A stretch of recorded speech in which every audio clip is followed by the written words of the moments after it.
Yo, Christian Haug playing Death and Taxes against Philip John with Merfolk. Haug brings two Mother of Runes, which will protect his Dahlia very well from dying. Not so much that it stops Philip, because he plays mainly creatures in the Merfolk deck. We see two Silver Jill Adepts and one True Name Nemesis.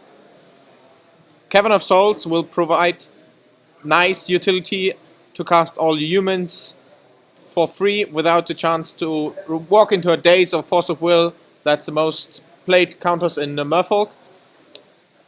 What Christian is now doing is he attacks with a Talia for 2 every turn, has to raise the True Name Nemesis, which attacks him for 3 damage in exchange.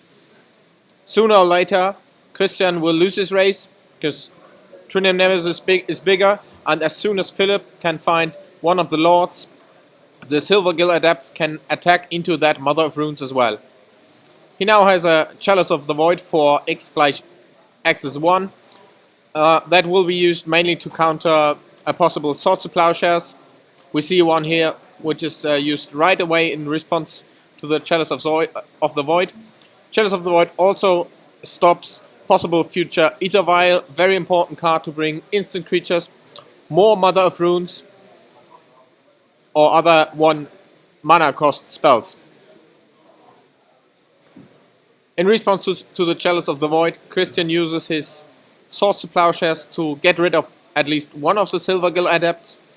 It's not a perfect target, but what can you do? He has no way to remove Chalice of the Void for a long time. At least no removal that he wants to use in the long run.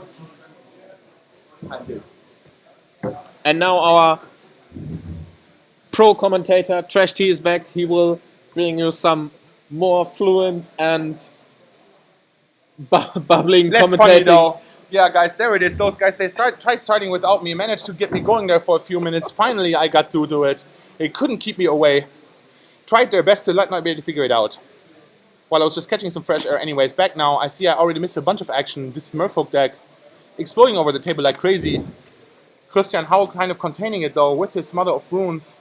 Philip John not really able to get any attacks in, although if there is going to be some more lords forthcoming, it can be pretty bad for Philip John. For Christian Haug, never mind. Philip Jon probably actually will be looking for some more lords here. Christian Haug though, more first strike, erecting such a wall.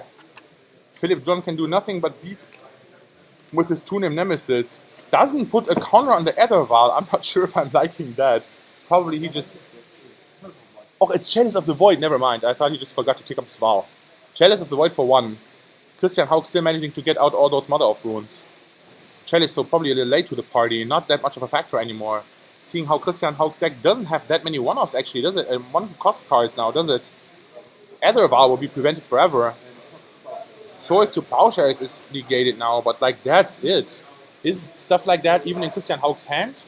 We see his Swords to Plowshares in the graveyard. Did he try to cast it? Oh, like before. Okay, so this was before the thing. Okay. Now with Cavern of Souls, he can even push his Mother of Runes through the Chalice of the Void, making it uncounterable. Probably is naming human, right? I would hope so. His deck having a bunch of humans. But most importantly, those 4 Mother of Runes, 2 of them still lurking in the deck, cannot be denied by the Chalice of the Void now.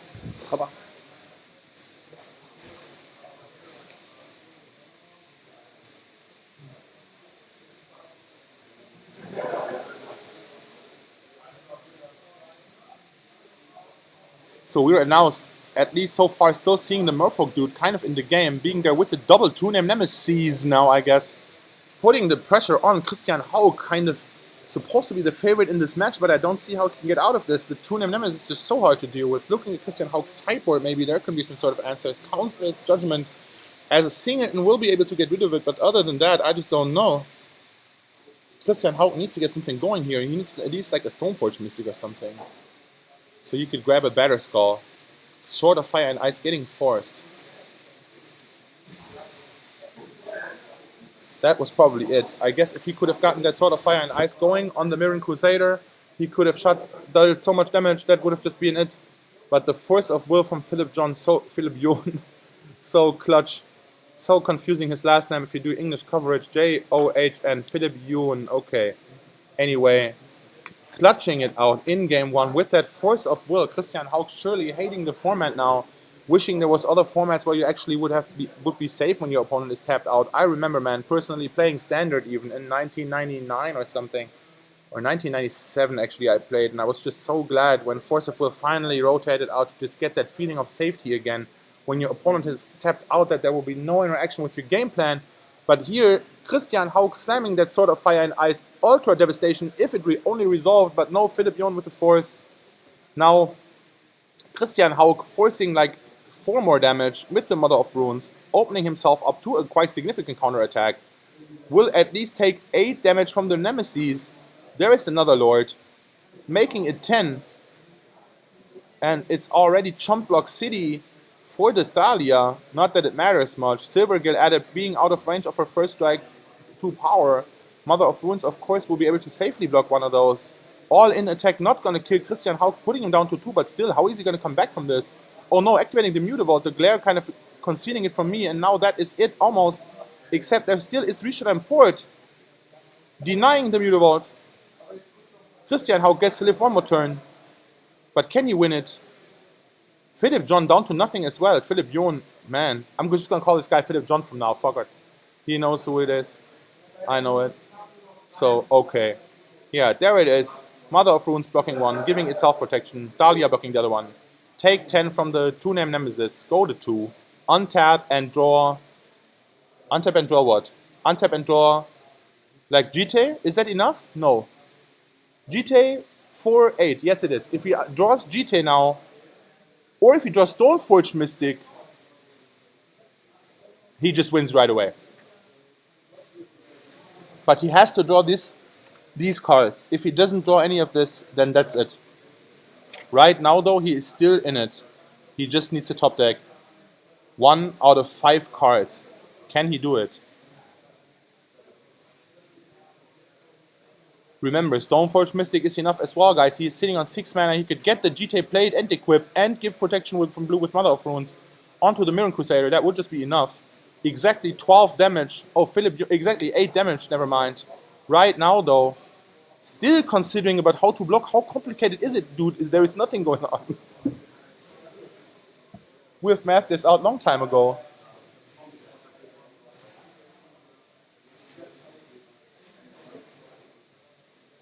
Everybody else have the same problem as Vebriasco or no? I hope you can all see the stream. Maybe a little laggy or something? Or is it only laggy for us? We're like spectating it ourselves, but it's not the same quality for us. We're like in the network and all. Okay, Christian Hauck arrives at the right decision. Really nothing else he could do. I wonder what he was thinking about. Now, rip that shit. He is knocking on the library, trying to draw it. We unfortunately rubbing it. And is it it? No, it seems like it's not it. It seems like he drew some planes or something, right? No, more Thalia. Yeah, no way to survive. 2-name Nemesis, not gonna do it. Mirren Crusader can attack through for 8. For 4, but that's just not enough. Christian Hauck has to scoop it up.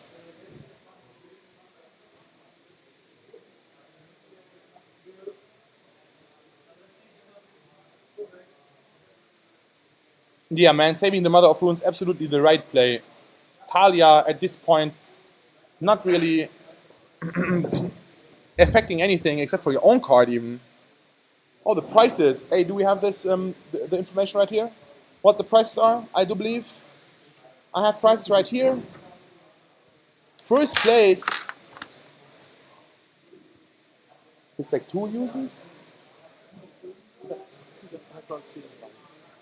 First place, of course, as in any of our championships, will win free entry and 1 buy at the next Legacy event of the MKM series, plus a Bayou, plus 2 Underground Seas people. That is for first place. Second place will still be walking away with Snapcaster Match and 2 copies of Force of Will. Then you get out in the top 4 only. Not too bad. You will skill deck, get the Bayou. Make top 8. Force of Will is yours, guys. At least easily quadruple your investment into this tournament. Remember, guys, 15 euros was the entry fee. Force of Will for top 8. Places 9 to 12. In case you fall a little short, you still get a little nice price. Snapcaster Mage. 13 to 16 place goes a little low in value, but still do it. Vendilion Click always very useful, so you can trade it for good stuff. and 17th to 32nd place. Still, I've seen people really happy achieving that with kind of mediocre seeming records, but wow, look at that, all of a sudden, still €20 voucher, spendable at JK Entertainment. Get whatever card you need for €20 up to €20. Use it and pay the rest in cash, whatever you want. Get it in there. More than better investment than just using the €15 to buy the card straight up. So being in this Legacy event, man, 173 people thought it was worth their time. And here we're seeing the final 8 of them battling it out. Those guys, remember, as I said, have Force of Will already secured, are battling about which one of the two will be going home with at least a Bayou, I don't even know. Anyway, green-black dual land. And yeah, man, Philipp Jon right now looking good. Christian Haug thinking about how it went wrong, why he was supposed to be so favored, but those two name nemesis, the two-name nemesis basically, beating him down, so much damage, uninteractable, not even unblockable, untargetable, uneverythingable. Just nothing but pure FaceTime. Christian Haug trying to muster a clock, Mirren Crusader, doing a ton of damage, but that clutch Force of Will, just denying the Sword of Fire and Ice. Christian Haug, one more chance to rip the 5-outer, pretty juicy actually. Usually situations are more dire than this, but he couldn't get it. GT was not found anywhere. Couldn't push in the last 4 damages due to Philipp Jon's face, and has to try his luck now in game 2. Looking at his sideboard, we can figure that he will probably have brought in the Council's Judgment to deal with Nemesis. It's his only out. Other than that, I believe maybe the Wildly Fleet to fight better in the creature combat. I can imagine it. And like, that's it. And he maybe just took out some, I don't know, Spirit of the Labyrinth. I don't know how many card draws there is in this Merfolk deck. Probably Spirit. Although Spirit's still like 2 mana 3/1, so it's never that bad. Probably like, I don't know about Phyrexian Revoker. He might just take out, I don't know what he's going to take out. He could take out Italia, but more likely no. Oh, actually, yeah, he could take out like Italia for sure, because who needs 4? Maybe even 2 of them. Or like Italia and a Revoker. Or some Spirit of the Labyrinth, I don't know. Anyway, looking at this Merfolk deck, we can see what kind of spells does he have. Oh shit, he has like 4 Chalice, 4 Etherval, 4 Force, 1 GT, and that's it. So Talia really not going to be worth it at all. Almost going to be hindering Christian Haug more than him. Christian Haug also a not insignificant number of spells. So Talia not that good, particularly not in Multiples Man. First Strike and the lack of removal from the Merfolk deck usually keeps Talia around longer than you want if you have the second one. You don't want to be chump blocking either. On the other hand, 2/1 First Strike pretty dominant as long as there isn't 20 Lords. We'll see. Christian Haug opening is strong with the Etherval. Excellent card, generating so much mana. Only even better in the Merfolk deck. Philipp Jon, though, doesn't have it right now. Instead, playing a pretty insignificant Curse Catcher.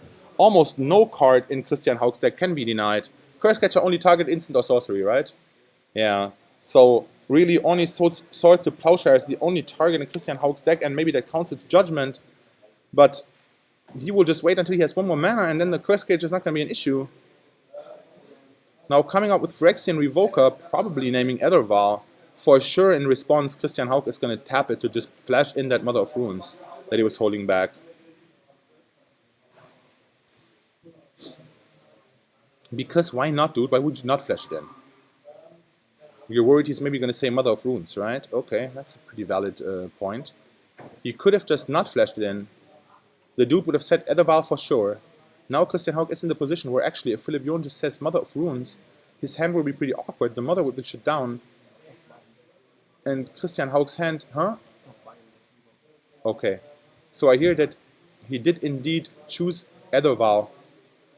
The Curse Catcher getting sacrificed to save the Revoker from the Swords to Plowshares. Not sure I'm loving this play. Curse Catcher barely ever doing anything. Right now, definitely not the time and the place to desperately prevent that 1 damage from impacting your face. Could have way better used Swords to Plowshares later on some Lord. Curse Catcher not the biggest brawler. Mother of Runes easily shutting him down. That Phyrexian Revoker though, 2/1 little pesky, but whatever, man.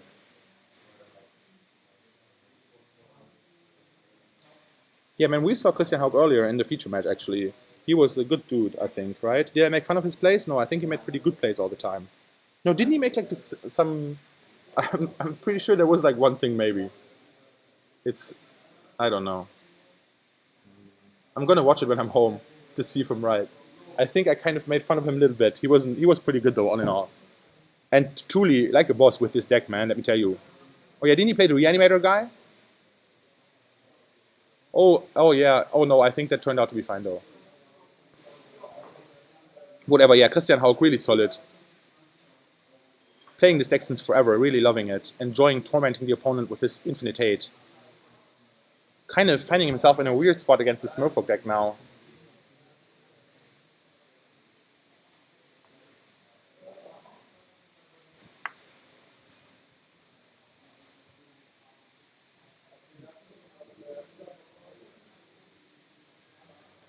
Christian Haug. Who is Franconia Downscorers?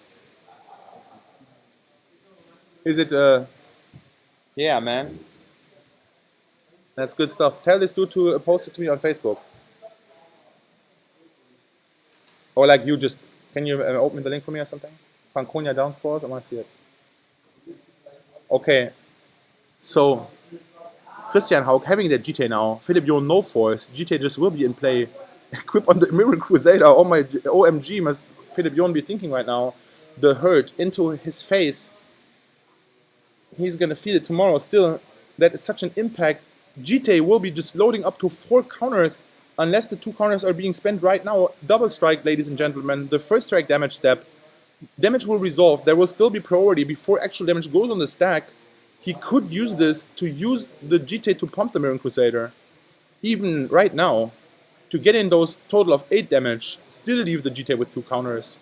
Or he can just go for it next turn, but decides to not go for it now. Instead, building up to 4 counters, ready to come in with Mother of Runes next turn for just a gigantic attack. I don't think there is anything Philip Jon can do to stop it.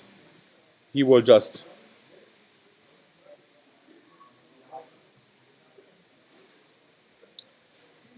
give it protection from blue with Mother of Runes. Philip Jon not even trying to kind of make him go to the motions.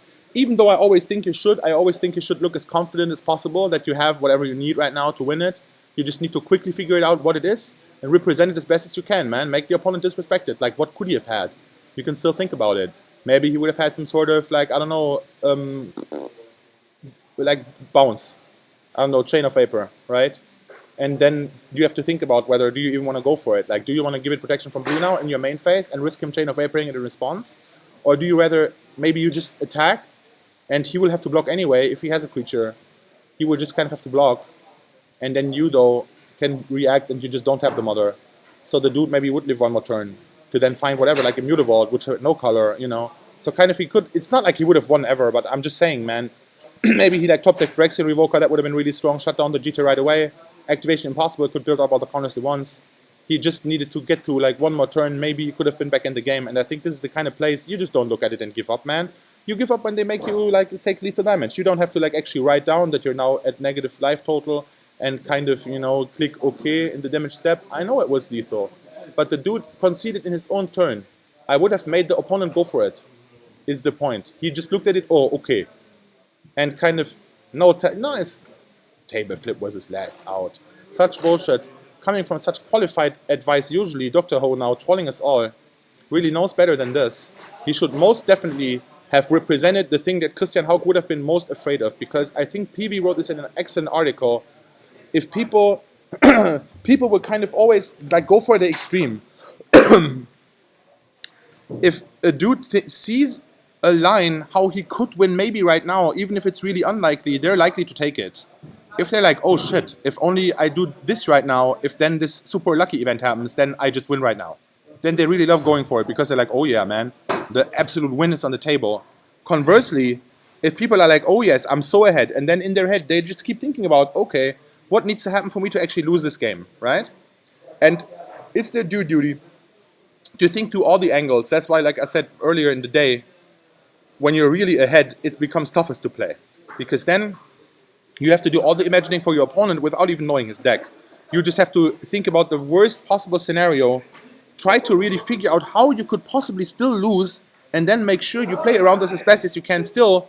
It's really hard. Conversely, if you have nothing, if there is like almost no chance of you still winning this way, you have only one possible option, then it's so much more pleasant to make these decisions at the Magic table. You can just think, okay, I don't even need to try to play around anything. I don't need to worry. I just need to assume my opponent has nothing else, only what's on the board. Can I win against this at all? If yes, how would I do it? And once you figure this out, which is the way simpler thought process, you can go about your game. You probably won't win, but it will be the easier decision-making process. When you're really ahead, making decisions like that becomes tougher and tougher. People often ignore it. They just kind of play bad. They think, okay, whatever, I'll win. No need to worry about it. But this is exactly the point, particularly where you play against somebody like Christian Hauck, who is good, who will analyze, give the situation a few seconds. If you were Philipp John and you had a quick plan B, just like in Poker Man, you could have been in his head. You could have perfectly represented that card that would have kind of foiled his plan right now, made Christian think twice about going for it, and buy yourself that one more turn where you could have maybe ripped the Revoker to already neutralize the GT, make it be a totally different ball game. But Philipp John just gives up that chance. Slight as it was, though. But dude, it's the top 8, untimed. You're playing for a bunch of stuff. Don't leave it on the table like this. I'm not saying it's bad. I'm just saying it's not awesome, you know? So, no critique, but just there is room for more awesomeness is what I'm saying. Philipp John doing a good job here. Managed to make it to the top 8. Excellent stuff. Christian Hauck, no slouch either, though. Just sees when to just go for it. Wasn't difficult to figure out, to be fair. But still, man, just does the right moves. Easily dispatches of Philipp John. Awesome GT Mirroring Crusader combo with double strike. So ridiculous. Really, nothing you need to do. I don't know. I guess the most interesting part actually would be to argue whether or not Christian Hauck should have cashed in those 2 tokens for 4 damage right then and there. And the only reasons I can think of why he wouldn't have done this is A, to kill something with the 2 tokens that Philipp John will play, or B, to give it +4/+4 next turn to get like double the value out of it from the double strike. And that, if that was his reasoning, that would have been a really greedy choice. No way I would have went for that. That is such a win-more play. On the other hand, though, if he was afraid that Philipp John was going to play something relevant to this, that he desperately needed to handle with his GT counters right the fuck then and there, then I don't know still why he didn't just buff it up, because there is no way that he couldn't have just attacked again next turn and from the first strike damage gain those GT counters and then use it to minus whatever Philipp John plays. All of his creatures really did toughness. So I'm not liking the fact that he didn't go for the 4 damage right then and there. Something might have gone wrong, Revoker came down, the GT would have been wasted. So Christian Hauck, slightly suboptimal in my opinion, but then again, like I'm saying, it's not exactly a bad play. There has its up and downsides. I think it had a little more downside than up the way he went for it, but didn't end up mattering, so who knows, we will never find out, man. Okay, right now, Christian Hauck showing why he's such a favorite in this matchup. Philipp John not having the force for the Stoneforge Mystic. It just comes down, brings Sword of Fire and Ice. Now, does Philipp John have the Revoker? And if yes, does he revoke the Mystic or the Sword? Christian Hauck wisely taking the damage, not trading the 1-2 for the 2-1 before he snuck that sword past the counterspell of Philipp John, which probably isn't even there, but still, just the 1 mana discount makes it so that he doesn't even need to have a 3rd land next turn. Philipp John casting the Phantasmal Image, copying the Stoneforge Mystic, getting his own Umezawa's GTA, I suppose. No, its own Manriki Kusari. What a power play. Christian Hauck, I'm sure, didn't see this coming. Philipp John, on the other hand, is so crazy that he just attacked. Why didn't he do this pre-combat? Christian Hauck, for sure. I don't know if he would have blocked, but he probably... I mean, I don't know. What if he did block? Because Christian Hauck, what if he just reasoned, man? He let Stoneforge come into play. He probably doesn't even have a force. I might as well take out that small Merfolk now while it's still small, not fall behind in the tempo race, and then just kind of play this... Probably no, because he still wants to hold on to the Mystic to just equip it. But I mean, if you have this kind of awesome play, Phantasmal Image going for Manriki Gozari, what a slap in the face of Christian Hauck. That he had the opportunity to actually trade away his Stoneforge Mystic. Philipp John just handed it to him. He was like, oh, you didn't take it, bro, too slow. Now I'm going to copy him. Christian Hauck surely still thinking about this right now. Now, of course, no way he can play out the sword. He will just have to go for something else. He will have to kind of figure out how to get rid. There is no way he can ever kill this Manriki Gozari, because I don't think he brought in his own Manriki Gozari to deal with this. Even if he did, once the Manriki Gozari is active, there is really nothing you can do. Okay, so now he will just go for the raw damage output of Mirren Crusader. Philipp John making some, like, not very aggressive plays, totally shutting down Christian Hauck's attempt to go for the devastating Sword of Fire and Ice, but still needing to equip the Manriki Gozari now, give up his whole turn and not equip it by accident to the Phantasmal Image either. That, of course, would die right away. Christian Hauck now. Can he revoke it, really? He needs to revoke What do you mean to revoke it? Oh, with Phyrexian Revoker. But if it's already equipped, revoke the creature because the creature gets attacked. Ah, okay, yeah, so you can revoke it, but it's not that easy. You can revoke the equipment, but if the equipment is already equipped, you would have to revoke that creature because it would not be the equipment having the tap to destroy ability, it would be the actual creature gaining it. So the creature would be activated to this. But yeah, you can revoke the equip. As long as it's not equipped yet, then it's fine. Manriki Guzari never doing anything. So that indeed is Christian Hauck's out to the situation. So yeah, for now, he's going to stuff the sort of Fire and Ice plan. Instead, going to go with Mirren Crusader, such dominance force. 2-2 double strike, protection from black kind of guarantees Christian Hauck that there won't be any stray dismember coming in from Philipp Jon. Philipp Jon just having to equip the Manriki Guzari right now, otherwise risking taking that double strike damage.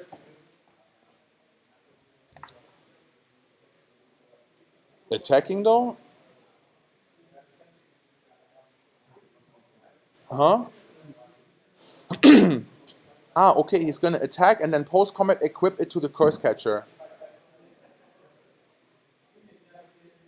I think I would have actually equipped it to the Curse Catcher and attack and post-combat equip it to the Silvergill Adept. Like this. If you would now be free to sacrifice the Curse Catcher and now still have it equipped. Because hypothetically, Christian Hauck could now play a spell that costs all his mana, like Council's Judgment now on the Manriki Guzari, would be pretty... Okay, wouldn't make such a big difference, I guess. Ah, no, you're right, because Christian Hauck would have to tap out whatever it is that you would counter with the Curse Catcher, and then there would be no need to put in an equipment anyway. And I guess this way you just deal one more damage. So no, it's all in all, it's better than that. Never mind then. This other play, it would have had a little, like, small upside, definitely, but almost barely non-zero, so let's not worry about this. Definitely a good decision from Philipp Jon, going in for the additional damage. Now still having her Curse Catcher back to hold down the fort, can trade evenly with Mirren Crusader. Such an impressive feat. This Manriki Guzari, +1/+2 if I'm not mistaken. Just totally dominating this creature combat. It looks like it's Kamigawa limited, this Manriki Guzari being equally effective back then. Just all Dorics and +1/+2 being so relevant. And same here.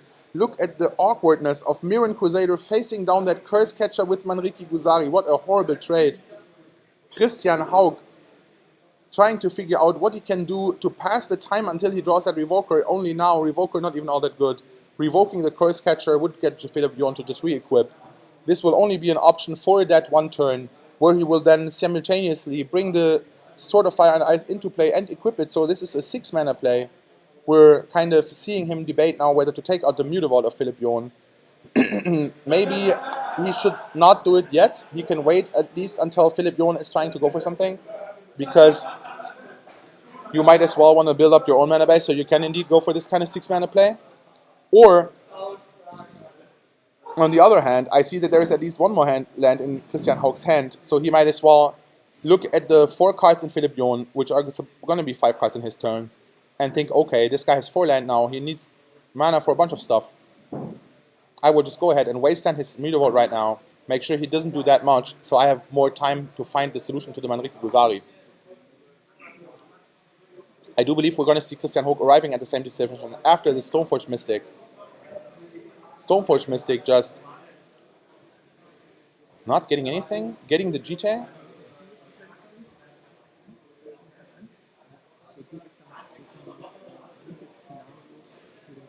Getting his own Manriki Guzari, okay. The only problem is he just can't cast it yet. He will make Philipp Jon always have to leave back that one Merfolk or one creature, whatever, untapped with Manriki Guzari, just so that he can deny Christian Hauck's own Manriki Guzari. He getting ready for it though, not wastanding the Mutavault. That's an interesting choice. I'm pretty sure gonna come back to bite him in the ass. Philipp Jon now working with one more mana. Christian Hauck just untapping next turn, I'm sure of it. Not wastanding anything. Maybe wastanding like end of turn or something. I don't know. I don't know, man. I think he should just have wastelanded that. He gives Philipp Jon now the opportunity to play like, I don't know, Bio plus... Oh, what's that? Is a Revoker coming down just now? Okay. Yeah, well, definitely now he must waste Mutavault in response. Revoker... Oh no, Revoker still only can name non-land. Doesn't matter. He's only... The question is, what is he going to say? He's going to say, like, I guess Manriki Guzari, just to be sure. Christian Haug wondering about whether he's gonna say Stoneforge Mystic or something. Like, so what, dude? Just fucking let it resolve already. He can say whatever you want. It's not gonna make the difference now. It's not like all of a sudden you will want to flash in your equipment against an active Manriki Guzari already on the table. Already go, don't be committed to this now. Don't think that since if you were to waste it now, you would look like an idiot that you didn't waste it before. Just go ahead. Realize it was not a good idea to waste it yet. Go and waste it already. I mean, not waste it right now because he can just tap it for mana now, but like, don't activate Stoneforge Mystic. And just let the Revoker resolve, man, and wait for what it's gonna be. Oh, it already resolved, never mind. I didn't realize this. Coverage team bringing us the information in just a second about what was named with that thing. I can... my lovely assistant... It was Stoneforge Mystic was named, in fact. That is odd. I totally would have named Manriki Guzari. Oh, right.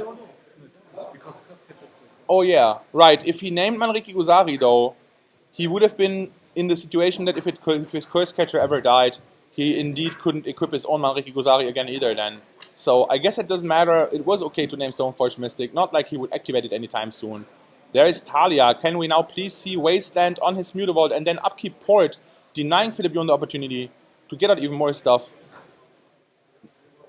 Not Wastelanding the last turn. They're totally not having made a difference.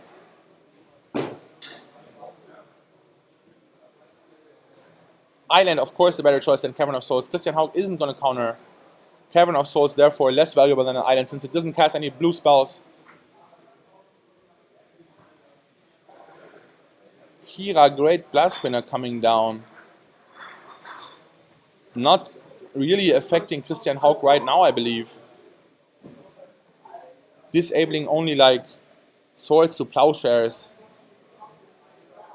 Umetsawa's Jitter easily shooting through it later on. Kind of a weird choice, but okay, I guess. Kira still a flower. Very valuable in this matchup. I mean, look at the table now. Limited style. He's just going to fly over Christian Haug's defenses. Christian Haug not able to find a Flicker Wisp. Maybe not even running any. No, running no Flicker Wisp. Oh no, never mind. Running 4 Flicker Wisp, of course. Not finding any at the moment.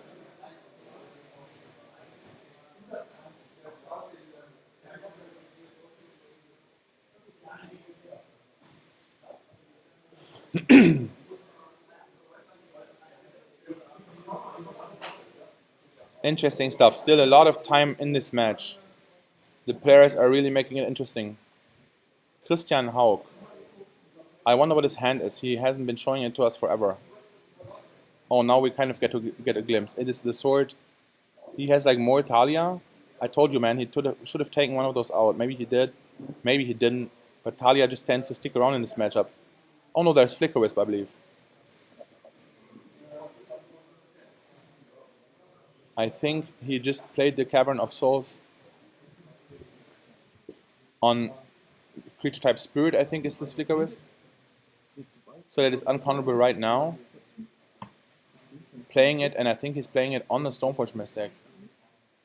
Or maybe, oh no, he can make it like actually, he could play it on the Phantasmal Image, it would destroy it.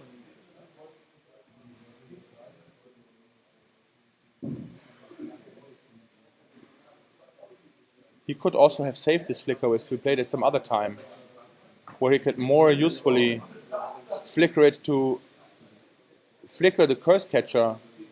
Can you only flicker your own? Hey, can you card Flicker Wisp for me, please? I wonder, can you use your opponent's permanents? Yeah, right? Yeah. Okay. So he totally could use his opponent's permanents. Okay, there it is. So yeah, he could destroy the image, but that's it, because he couldn't do anything else to the Kira. He probably doesn't care about destroying the 1-2 with no ability. He way rather just flickers his Stoneforge, also gets Umetsawa's Jitter into his hand. Such a stacked hand, all the equipment in the world. If only he could get rid of that pesky Curse Catcher carrying the Manriki Guzari, so dominant that it's on the table first. Philip Youn blowing us all away with that amazing play, just sideboarding in the Manriki Guzari and then freaking Phantasmal imaging the opponent's Stoneforge, so strong. Philip Youn just having this Manriki Guzari in the sideboard, probably for this particular matchup only. No way to get tutored out of his own deck. Only by copying the Stoneforge does he get access to this kind of toolbox action. This is a ballsy dude. and he's pulling it off. I don't know how he found the space for this. I guess Phantasmal Image just being such a natural card in Merfolk anyway, that he figured the one Manriki Guzari in the sideboard isn't terrible, particularly since the Stoneforge decks are the only guys that are going to have relevant equipment anyway, and they're not that rare. So actually, quite the brilliant strategy. Christian Haug apparently, what do you mean? I don't mean apparently, but like probably like pretty dumbfounded right now, thinking, holy crap, how could this happen?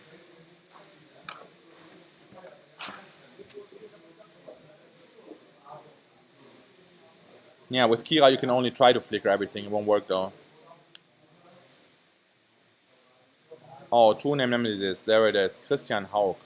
Draws Stoneforge Mystic number 1000, doesn't even have another equipment, right? Or does he have better spells still? I think he has like one more. He really managed to make the most. All four, actually there is one more Stoneforge, if he draws that, it's gonna be dead and blank. Actually already this one is pretty much the blankiest of the blank, seeing as how it also is shut down by the Phyrexian Revoker and the Manriki Guzari. Just nothing is going on. Christian Haug just coming up the board so that Philip Yohn can't start attacking him profitably. Philip Yohn still hasn't seen any Lord though, it seems. Finally,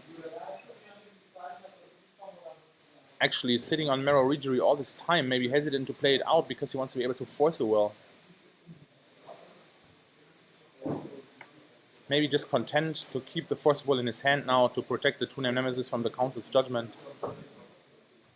And Christian Haug just waiting for that solution to the Manriki Guzari, which might never come. Revoker doesn't do anything.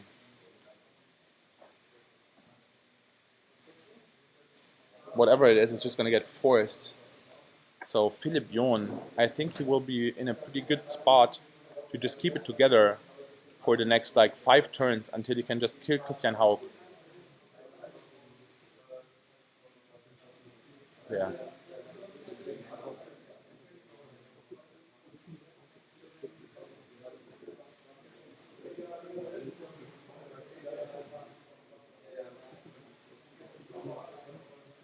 Er kann sie nicht einflashen. Revoker ist doch auf Stoneforge.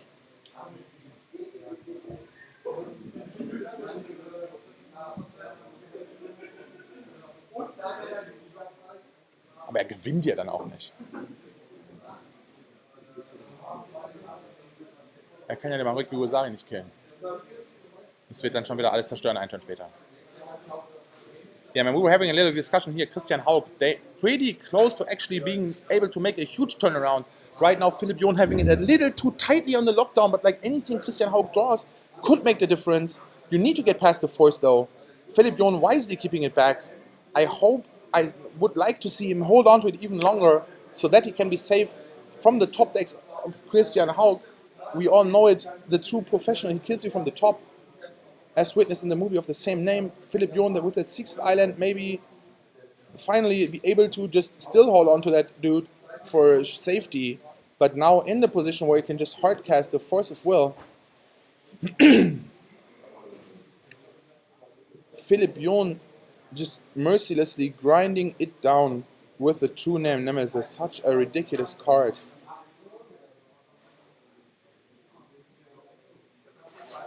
Etherval. Interesting. Of course, Philip Yohn needs to let it resolve. But that can at least build up to the point where you can use it to flash in a Revoker, getting that 1 turn of safety from the Curse Catcher, using this to equip his own Manriki Guzari maybe. Getting that forced, of course.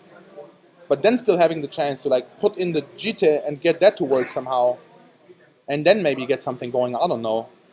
Anyway, Etherval, kind of useful in the grander scheme of things, really slow. Oh, Philip Yohn with the off-screen Etherval just bringing in that Marrow Regery. I don't know if I should like that, because now he still gives Christian Haug, there it goes though, the 6th land, like the 7th land. Now Christian Haug loses the ability again to, in his own draw step, use Port to deny Philip Yohn the 5th mana and then go into his main phase, sneaking something forbye, such a Germanism, sneaking something past the Force of Will. And the 6th land though, not giving him that option anymore. Semi-ballsy to put in that Marrow Regery, seeing as to how he only used it to deal 1 more damage, not shortening the clock at all. He still will need 2 more attacks now, just as if he were at 8 now from the 3-1 dude. Oh no, never mind. Then he would have needed 2 more attacks. Huh? Yeah.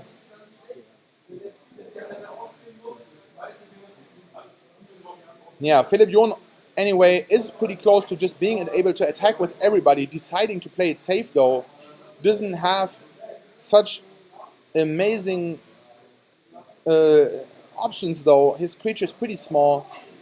What would happen? The Kira would trade for the Flicker Wisp. The 1-2 would be not given a shit about. Then Curse Catcher actually couldn't attack. It would be too costly. You can't attack with everyone because then you give up your Mariki Gozari, so you'd have to give him at home. Silvergate Adept in the meantime trades 1-for-1 with Stoneforge Mystic, like attacking all in, not possible at all.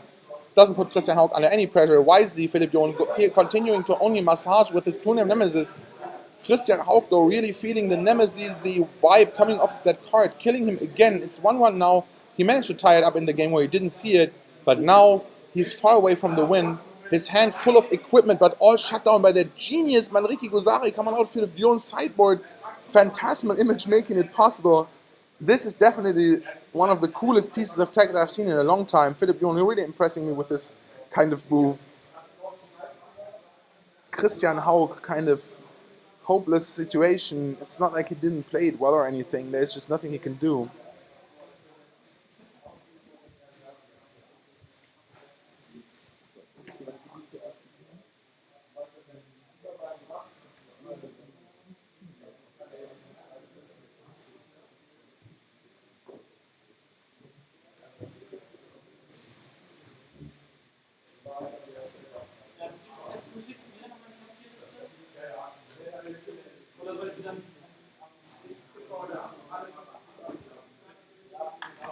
Yeah, of course. Christian Haug managing to be rid of the Talia, of course, pretty nice stuff.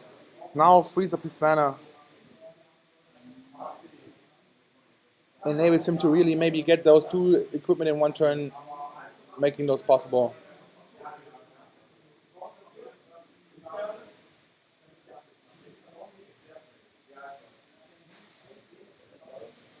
Manriki Gozari coming into play. He is going to try to equip it, but now it will just get nuked in response. I don't know why he decided to go for this. Now he can like land GT. Actually, he should have GT'd and then land. It's not like he's going to double daze it. He's just going to hard cast that force. Christian Haug just totally getting denied. I guess he had to go for it. It was all he had left. But Philip Jon backbreaking Force of Will yet again, just like in game 1. Where he had that crucial force.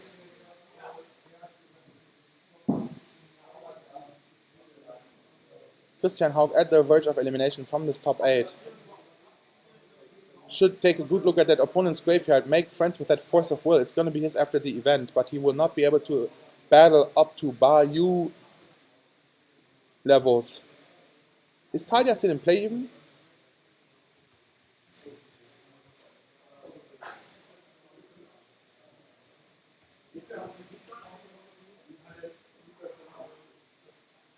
Yeah, Phyrexian Revoker, dude, shuts down every SFM at the same time. Christian Haug taking 1 more damage. At least now got rid of the force though. Now still able to draw Council's Judgment to actually take out that two-name Nemesis, stabilizing the board. And he does rip it. The one of Christian Haug, amazing top deck. That luck, Yu-Gi-Oh! Is real. Now, maybe he can even hit the Manriki Gozari and try to get down that Sword of Fire and Ice, but no, he can't.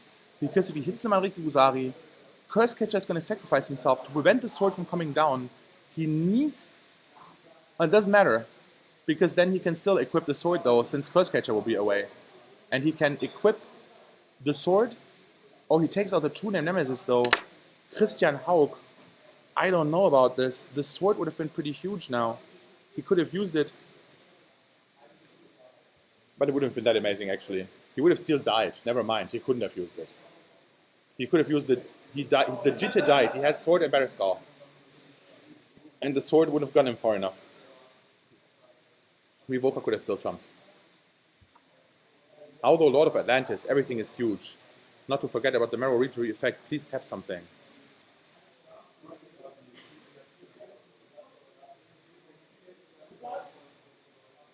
What's the math here? Just tap the flyer. You can hit for 2 in the air at least. then. You could just equip the Manriki Kozari to the Kira, double equipping it because it's going to be neutralized the first time. Attacking Christian Haug in the air for 3. He does not have the flyer to flash in, and look at this amazing sealed deck finish. The +1/+2 on the 2/2 flyer in combination with the tap effect of Marrow Regery does too strong.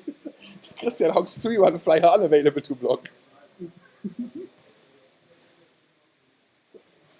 Amazing what Legacy can come down to. Both players making each other play fair to such an extent that they were playing like the draft format almost. Christian Haug has like the most ridiculous pieces of equipment in his hand, but Manriki fucking Guzari just shutting it all down. I still can't get past this awesome Phantasmal image copying the Stoneforge Mystic. Philip Yohn, my hero in this top 8. Also kind of my avatar, I guess, since the last time, but at least I used to only play Legacy like once a year, right? There was a GP and I played like on online before to test, but really I would only always be preparing for one event a year. And like one of these events, it was Ghent, I believe, GP Ghent. That's in Brussels, right? I think it was Legacy. Maybe, I don't even know. Anyway, GP Belgium or something. In Legacy, I played Merfolk, and it was a good time. Kira's ability actually did counter the equip, but it counters only the first time it gets targeted. So then you could see it, he paid this mana one more time. Just get the equipment